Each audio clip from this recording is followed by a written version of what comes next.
A bicentennial feast now on BBC Two of your favourite food and drink.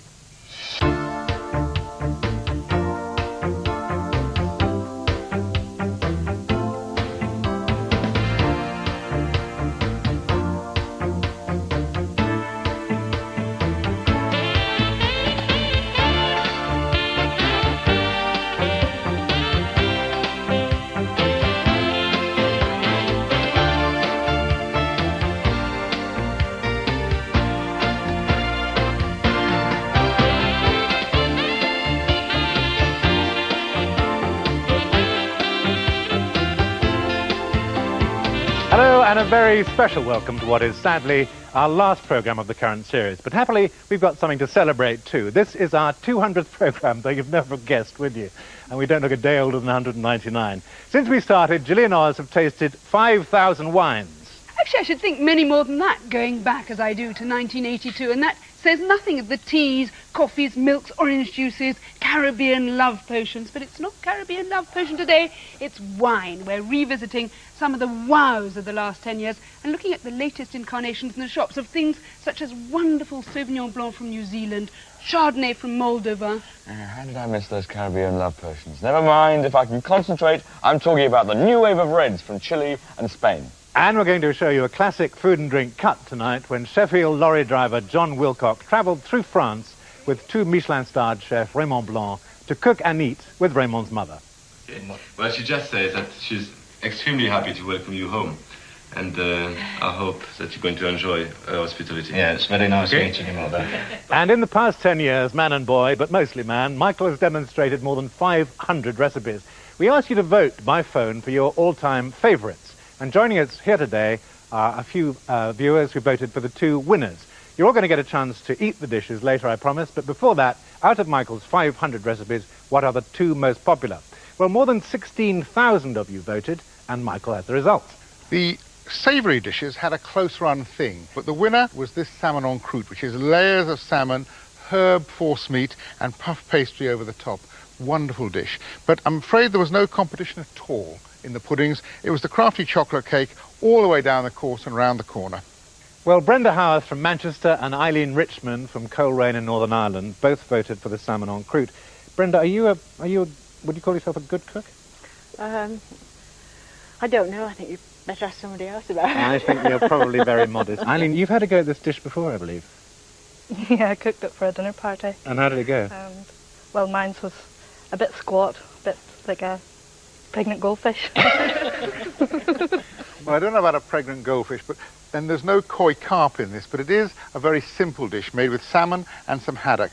The basic process is to start with some puff pastry. I usually buy mine and simply roll it out. You can buy marvellous ready-made puff pastry these days. And this is a filleted and skinned piece of salmon. Put that in the middle of the puff pastry. You'll see I've already scored sort of feather marks on it.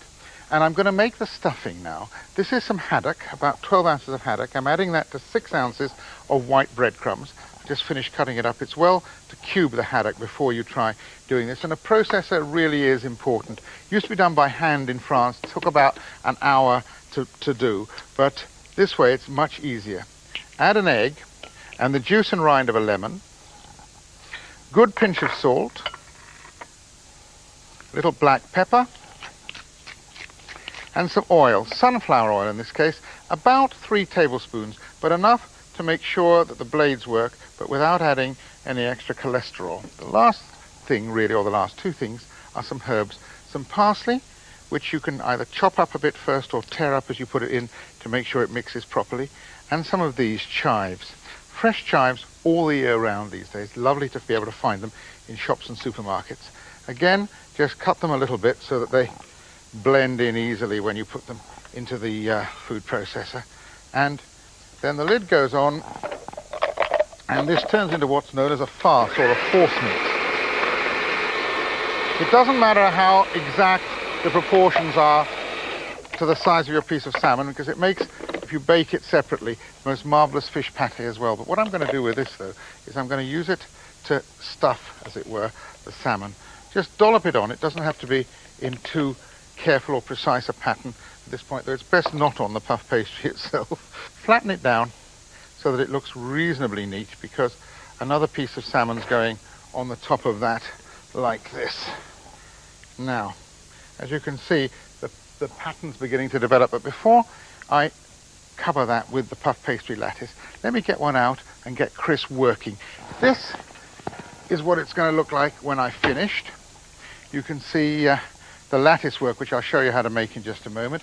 But my friend here, which way around would you like that? That way round. I think the head would be now, pleasanter to what look I at. want you to do is to practice your skills. Serve slices of that. There's a cream sauce and Another one. and another Cucumber. one. Cucumber and fromage frais sauce, and you can choose which you like. Fine. I'm meanwhile going to do this. The trick with this is to cut a whole lot of little, as it were, feather-like strips down the side of the pastry till you get close to the head end of the salmon, and then you plait them. I've cut them reasonably carefully, but I've really not bothered to do them too perfectly, and you just keep going, plaiting as you go, and you'll see that the pattern builds up with the help of a little egg wash. Little beaten egg just sticks it all together like glue, so you get a very, actually it sticks together like glue without the egg wash. Is the problem. How are you doing over there? Well, it's not perfection, but then I always thought perfection was rather tedious. Do you want to sample the sauces to see which you think are the most perfect? Which do you recommend? This Well, looks- that's a cold one. cucumber smells It's wonderful. got a nice sort of sharpness. The other one's a rich sauce made with cream and the fish stock from the salmon. I've got the spoon in the sauce. Oh, well, don't get it out and lick your It's fingers. one of those all right? days in the kitchen, We've Michael. got You know guests, how it we've got is. guests, and I don't want any licking of the fingers job today, all right? Exactly. Now then, I've just about finished here, except for putting the head and the tail on. So let me just finish this little bit here and show you about the head and the tail, because there are a couple of little things. It's very artistic, this bit. What you do is you cut a shape on the tail, like that, and you can make markings, if you like, to simulate the bits and pieces. And the head is a wraparound job. You put some more egg wash on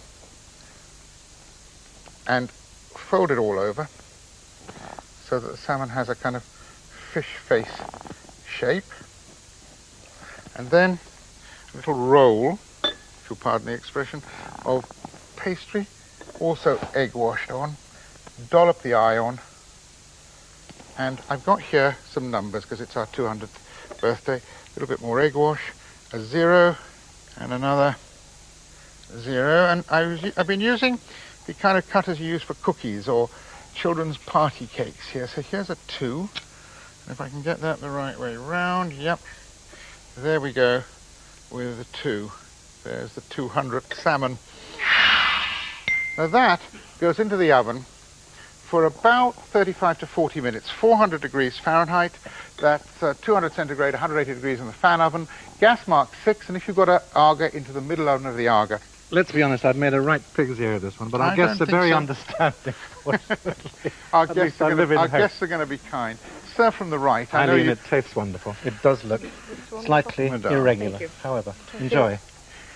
Gilly and Oz have tasted their way round the globe to bring us the very best value wines over the past 200 programmes. The present province of Navarra, much smaller and concentrated entirely in Spain, of course, also has a history of winemaking. And Alsace is a wonderful place to eat for someone with a big appetite like me. So this is it, sunny Baden, and it's raining. And actually this is supposed to be the warmest vineyard in Germany. In Britain, we're accustomed to European wines, which are named after their place of origin. In California, it's made much simpler because they're named after grape varieties. You've got to have sun to ripen your grapes. And that's where Australia wins over other countries. New Zealand's only a young wine-producing country as yet, but my belief is that we in Europe ain't seen nothing yet. New Zealand, I love the place, and most importantly, I love the wines. Now, what we're doing today is we're revisiting old favourites and recommending to you the best in their class at this very moment. Now, my first is this one, Montana Sauvignon Blanc from Marlborough in South Island, New Zealand. Now, if you were to look at the classic wines of the world, if you were to look at the classic Chardonnay, it comes from France. Look at the classic Pinot Noir, France. Classic Cabernet Sauvignon, France. Classic Sauvignon Blanc, New Zealand. Nothing can touch it. And I tell you, this is a $4.99 wine, and this is the business, the best in the world. Now, you get your nose in the glass. It's so gooseberry-ish, it's ridiculous. It's like gooseberries that have just started to simmer. They're still al dente, they've still got loads of fruit, loads of flavour, but it's not too aggressive. It's tart but somehow sweet. It's big but delicate. You know, it's sort of challenging but cosy. It's the sort of wine I love. It's my desert island wine. Well, I'm going to go on to Eastern European whites. Now, we did a tasting a couple of years ago. We couldn't find a single Chardonnay or Sauvignon Blanc that we thought was actually any good. And suddenly there was a knock at the door, and this messenger, exhausted, staggered in from Heathrow, bearing these sort of medicine bottles full of this murky liquid. And we opened them up, and they were wonderful, tangy Sauvignon Blanc and soft, round Chardonnay. And they were the first wines made by Englishman Hugh Ryman in Hungary. Now, we always used to think, well, the New World is Australia, New Zealand, California, all that. Well, New World's not just where you're situated. New World's also how you think. It's what your ambitions are. It's what your dreams are. And the New World is also now appearing in Slovakia. It's also appearing in Hungary and Moldova. I mean, little Moldova. Moldova's hardly bigger than Belgium, yet it's got 3.5 times the vineyards of Australia. And most of those are planted in the great French varieties brought there 100, 150 years ago. Excuse me while I spill wine all over Jilly. But what we get here is a lovely fresh wine. It smells of apricots. It's got a sort of lemon sherbet zizz running through it. And a little bit of clove spice from the oak as well. $2.99 a bottle. That's a New World worth fighting for. Now I'm going to look at Spain and our first red. Now the wine I've got in my glass is Vega de Moriz Valdepeñas Sensible, and it costs £2.89. Now, Spain's wine fortunes have always gone up and down like a seesaw ride, and just as they began to take yet another plunge with Rioja prices soaring out of reach, along came Don Darius, Don Hugo, Don John, Don How's Your Father, Don Everything. They were very cheap, very seductive red wine with a classy, oaky taste, and that's what we were looking for. Now, Spain's got the grape varieties. Tempranillo, that's the Rioja's mainstay. It's a fabulous grape, and mixed with oak, it gives those lovely vanilla-y, fruity flavours. Down in Valdepeñas in the south, it's called Sensible, and it's the grape of this wine. They've got the expertise too, and most importantly, they've got the sort of economy which means they can make good wines very cheaply. Now, we've been through all those oaky wines, and they're delicious, don't get me wrong, but suddenly they've got the confidence to give us unadorned Tempranillo or Sensible, and this is it without oak. It's fruit all the way. It smells of butterscotch. Wow, it's good. It smells of cake. It's junior. It's easygoing. I can't think of a plate of pizza or pasta without it. It's easy glugging, fruity, simple wine. But if you're absolutely devoted to the oaky taste, don't despair. There's still oaky ones about. The best at the moment, I think, is Tio Vito at only $2.49 this month. Right, Chilean Cabernet Sauvignon. I can remember the first time I tasted this stuff. It was like having a mouthful of celestial essence of Allen & Hambury's blackcurrant throat pastels. And then you shove a bit of mint on that and a bit of a sort of enticing smokiness, and you got it. Sort of red wine bliss on wheels. Well, I'm afraid it's not quite just a buzz any longer. The Chileans have got rather successful, and they've started taking themselves a bit too seriously. The red wines are based on the Bordeaux grapes on the whole, and I must admit most of the wines are now tending to taste rather dry and austere in the Bordeaux way. But we've found one which is gloriously Chilean still, and that's the Tesco Cabernet Sauvignon. And you smell that one, yes, there it goes, that great rush of blackcurrant is still there, and a nice round softness, a creaminess from the oak barrel. The fruit's all there, no hard edges, the wine's dry, but it's not serious. If you want the Chilean experience, this is it. Now to Michael's other winning recipe, the crafty chocolate cake. It was once demonstrated to be even quicker to make than a packet cake mix. The last furlong of a grueling race. With the help of his food processor, Food and Drink's Michael Barry has sneaked in on the rails, and at the finish he just has a length spare over Lynn. A slight handicap, though, is that Michael's cake will take more than twice as long to bake as the challenger's.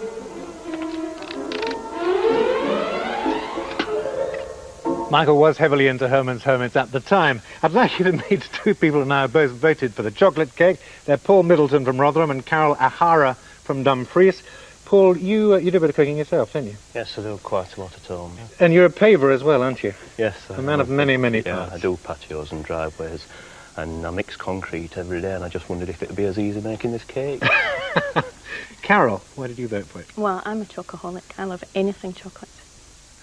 In fact, this is the most crafty of all recipes, this chocolate cake. It's effortless to make, and it starts with 6 ounces of ordinary flour in the food processor. You can make it. This, by the way, is 4 tablespoons, 4 ounces of cocoa, not drinking chocolate. You can make it in a bowl with a whisk if you like. It doesn't take much longer. 4 ounces of caster sugar, which is where the sweetness comes from. 2 large eggs, size 1 or 2, ideal for this. This is one of the things that makes this special. It's treacle, real treacle, blackstrap molasses. It's not golden syrup, it's the real McCoy, dark and black and rich, and has not only a lovely flavour to add to the thing, but tends to keep the cake moist in the unlikely event of you keeping it for a while. This is a 1/4 pint of milk, and the same quantity, another 1/4 pint of cooking oil. This is sunflower oil, so the whole cake effectively is polyunsaturated as well. Baking powder, this is a heaped tablespoon of baking powder, quite a lot of baking powder because it's not got any rising agent in the flour. Now then, at this point you whisk it if you've got a bowl, or mix it if you've got a food processor.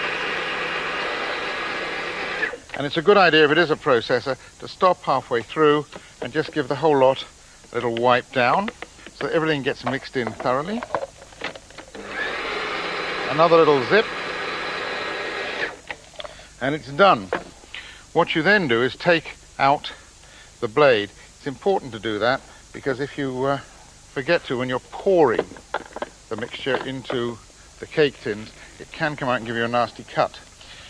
Ordinary greased cake tins, non-stick for choice, and as you can see, the batter pours out quite easily. It may look a bit unlikely as a cake mixture at this point, but it's going to work absolutely fine. I'll just scrape the bits out of that. Because there's no hard fat in it, it makes an extraordinarily healthy cake. A little tap down. Now those go into quite a moderate oven. Here are the oven times. It needs to cook for about 40 to 45 minutes in 325 Fahrenheit, 160 centigrade. That's about 145 degrees with a fan oven, gas Mark III. If you've got an Aga, put that shelf in above it to stop things cooking too fast. As you can see, when it cooks, it comes out absolutely perfectly risen and marvellously dark and rich inside. But decorating, well, let's take one I've cooled already and add to it. This is some double cream already whipped. I'm going to add a little fromage frais because that not only adds a note of sharpness to the mixture, but also reduces the fat level, the cholesterol level, just about right. It stays quite thick, you'll find, even though it's got the fromage frais added. Actually, I'll tell you what I'm going to do. I'm going to put some black cherry jam on there first, I think, and make, how about that, a bit of cherry jam before I put on the cream, and make a kind of instant Black Forest gâteau. That seems like a nice idea. Then the cream mixture. I'll pile that in the middle. Spread it a bit, but if I'm lucky and clever, when I put the lid on, it'll squash all that just out enough to make it look lovely. Yes, you can just see the cream there, I think. Now then, because it's our 200th birthday, I've got a stencil with the 200 on it and some icing sugar. You can make any pattern you like, of course, or you can just shake icing sugar over the top of it. But that should tell you how old we are. Now then, when you've cut it, you find that it's a lovely dark, rich, almost black colour, this cake. And the, see if I can do the waiter's trick, balancing 4 plates. There we go. The mixture of cream, cherries, balance, and chocolate cake is ideal. Here we go. Now then, that's for the chocoholic. That's for the expert paver. I hope you find it isn't too much like paving stones. And here are 2 more. I hope you enjoy that. And as the guests contemplate the cake, let me tell you, we've had a letter. They are real letters, believe me, though most of these I'm not allowed to see. This is from Ms. Bowes of Cheltenham, who says, might I suggest for your 200th programme that we might be allowed to meet your washers up? No sooner said than done, Ms. Bowes. Follow me into outer darkness, and I will effect the introductions. They do a most efficient job, says Ms. Bowes, and everything is always spick and span. What are you laughing about? Spick and span during the programme. So this is Susie, this is Alison, this is Ray, doing a grand job, at least I hope they are. Susie, are you pleased with the team? Well, I am. I've burnt a few cakes and Ray's broken a few glasses. Raymond, so it's coming out of your pay. You'll be owing us this week. You realise that, don't you? Just as they say in a restaurant, the plongeur is the most important person, so it is on this show, because not only wash up, they also style and design and keep a tight ship, as they say. Next on Food and Drink, a very special and classic encounter between Sheffield lorry driver John Wilcock and top chef Raymond Blanc, which we're showing for a special reason. In 1986, John Wilcock and Raymond Blanc set off on a tour of eastern France. John, who sadly died last year, was introduced to every level of French cuisine by Raymond, proprietor of the top-rated Manoir aux Quatre Saisons near Oxford. In Raymond's home village, they stopped at a simple family-run restaurant to sample French père tarte. Is it plain flour what is using, also self-raising flour? We use very little self-raising flours. Look, eggs, flour, water, soap. Boom, finished. What do you need to make it more complicated? No. You use a nice plain flour. The pastry will be crispy, will be flaky, and it will be delicious. The pastry, don't you think it'd be better with a self-raising flour? No. Not quite as hard. Well, could I taste it? Don't you think it'd be lighter It's with a beautiful self-raising flour? No, it's so beautifully flaky. It's lovely and crunchy and crispy, for God's sake. Self-raising flour would be soft pastry, too soft. Too soft? Yes. Oh. But maybe, I think I'd just prefer the self-raising flour, you know. You know. John would not be budged. Next stop, lunch with Raymond's parents. Bon, premièrement, je dois t'introduire à John. John Wilcock. Enchanté. Okay? Bonjour, monsieur. Enchanté. Très heureux de vous accueillir dans notre maison. Okay. Well, she just says that she's extremely happy to welcome you home. And I hope that you're going to enjoy her hospitality. Yeah, it's very nice meeting you, Mother. Parfait. Oh, je vois déjà. Tout est prêt déjà. Madame Blanc is cooking Sunday lunch of pork and fresh vegetables. Everything seems to be ready for lunch. Yeah, well, it's nice and fresh, doesn't it? My father offers some bouquet of parsley to my mother, not flowers, you know. Yeah. Does your father cook? No, my father is not allowed in the cuisine. He is absolutely the most... he grows vegetables. But you see, this garden, John, will typify a Frenchman's house. Typical. Yeah. Well, do you see some lawn anywhere? There's No, it's all vegetable. You see, Yeah. an Englishman will grow a beautiful lawn, a Frenchman will grow a beautiful garden. Yeah, I've noticed Exactly. the apples over the other side. Okay, well, I'm going to do a bit of work. There's a nice smell round here. Oh, Thyme. yes, just over the bed of thyme, actually, which is lovely. Papa, tu as un très joli lit de thym. Vraiment, il est magnifique. Ah oui, absolument, il est en pleine santé. Hein. Vous croirez la Provence. It looks like Provence in here, not Franche-Comté. On previous trips, I'd asked for a salad, but not getting anything like this. This isn't the celery as I know it. No, actually, it's called celeriac. It's a root vegetable. It's got a great big white bulb. And the taste is quite stunning and very enjoyed around here. Yeah. Actually, it grows. I grow them in my own garden in England, and they grow very well. You can get them in any shop. They're very, very common. You can get them very easily. And they do beautiful salads, beautiful vegetables. Raymond, what is it what your mother's done with this pork? Just the loin of the pork, which is lined, the inside is lined with prunes, slightly soaked in Armagnac and lightly marinated. And what's it been marinated in? In Armagnac, I just told you, and we're going to use the juices of the prune, okay? I see. Use that marinade, actually, to do the roasting juice. Is your mother just sealing it Well, now? we're just searing it a little bit, Yeah. give it a bit of color, which will provide a bit more. It's going to be much more appetizing and for taste as well. So half oil, half butter, and just sear for a little while. Not very long, someone with you. You can smell it now. Tell your mother the aroma is coming up even now. Je pense que ça va être délicieux. And that will...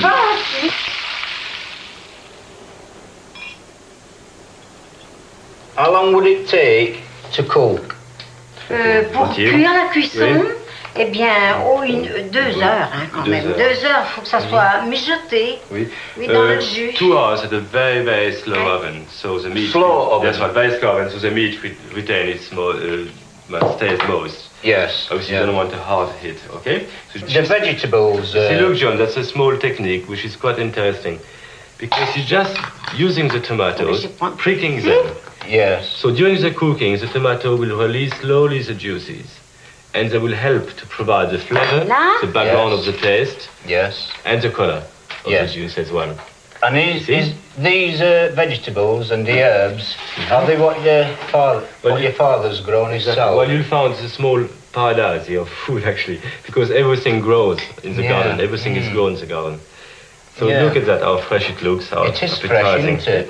Just pouring the marinade juices. Yes. Just a tiny bit of Armagnac juice. I can see that there's been no fat used or anything. Yes. It's just the right amount of fat to feed it, that's all. Yes. No more. Voilà. Oh, okay? Our first course was rather like a beautiful garden brought in on a plate. What about that? Lovely. Oh, wonderful, man. Oh, magnifique. So you can understand where I got my skills from. Oh, yeah, I can understand that. Beautiful. Tomatoes, carrots, beetroot, celeriac. Moi, c'est pour que je récupère mon teint de jouvenceau. Vraiment, ça donne une bonne mine aussi. Mais, ajouter un peu de sauce. Raymond? Oui? Madame? Yeah. Did you expect your son to grow up to be a famous chef when he was a child? Jamais, non, jamais je pensais que Raymond serait un grand chef. Là, je veux dire une chose, moi non plus. Un grand chef. C'est une chance, j'ai eu la chance de découvrir. I was lucky enough to discover that ability. Because as you know, I'm self-taught. I never had a chef over me who has taken my hand and shown me the path. I had to learn all mostly by myself. Yeah. And obviously the skill of the mother and the early education within food I had has helped me tremendously. I mean, I'm so lucky man because I live in this lovely little village. My father is God's gardener. Yes. My mother is God's cook. I mean, they're both. I mean, and the food is so pure, so fresh, so beautifully cooked. Of course, I have learned in some ways a lot out of it. The smell of the pork preceded it. I couldn't wait to try it. Haricot beans and wild mushrooms went with it. There's the offering. Oh. This is what I've been waiting to taste of you, so I'm going to try it with a spoon, this. Il y a un couteau, mais il n'y a plus de couteau. Le pauvre. Oui, mais c'est ma famille était là. Fantastic. Absolutely fantastic. So, John, we seem to have triggered some kind of interest. I see your eyes are sparkling. Oh, yeah, because you started to convince me a little bit with the French food, see? Oh, I'm not doing too badly, am I? Oh, not too bad at all. Actually, it's not me. It's your mother. Yes, and it's your mother what you got to thank. Maman, vraiment, c'est vraiment délicieux. Et je pense vraiment que tu es un des plus grands chefs que j'ai jamais rencontré. Tiens, fais la bise. Okay? Merci, mon grand. John Wilcock, a food and drink regular, a delightful and honest man who gave us all enormous pleasure in a series of celebrated encounters with great chefs. And that's just about it for this season. We'll be back with you in the autumn with a new series. In the meantime, have a great summer. We'll leave you with a look at some of the faces from Food and Drink's first 200 programs. See if they ring any bells. Until the autumn, from all of us, goodbye.